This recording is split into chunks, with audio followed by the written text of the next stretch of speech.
This is the Revolutionary News, produced on Friday, September 19, 1775.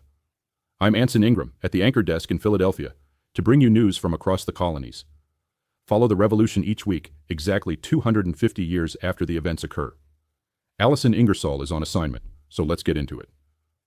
This is day 153 since the first shots were fired at Lexington and Concord, Massachusetts.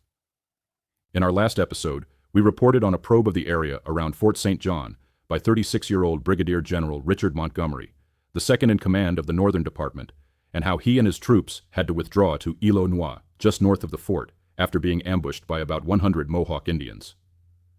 Fort St. John, controlled by the British, guards the approach to Montreal through the Richelieu River Valley. We have some important updates this evening. 41-year-old Major General Philip Schuyler has been suffering from a flare-up of rheumatic gout since August. His condition was severe enough that, on September 16th, he turned over his command to Montgomery to lead the siege on Fort St. John.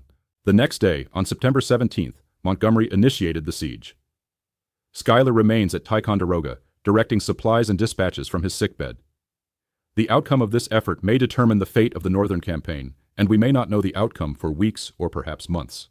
Stay tuned for new developments. Shifting now to news from Massachusetts, where Colonel Benedict Arnold and his troops marched north on a second-prong attack at Quebec City. On September 15th, they reached Ipswich, Massachusetts, where townsfolk gathered to cheer the column, and local officials provided bread, salted meat, and other stores to sustain the men. The expedition arrived in Newburyport on September 17th. For the past 2 days, the soldiers have been quartered in local warehouses and taverns, while loading muskets, provisions, and gear onto vessels secured for a voyage by sea. As of this evening, the flotilla was preparing to depart Newburyport for the mouth of the Kennebec River in Maine. General George Washington personally approved this secret mission, hoping to open a second front that might rally Canadian support and weaken British control of the province.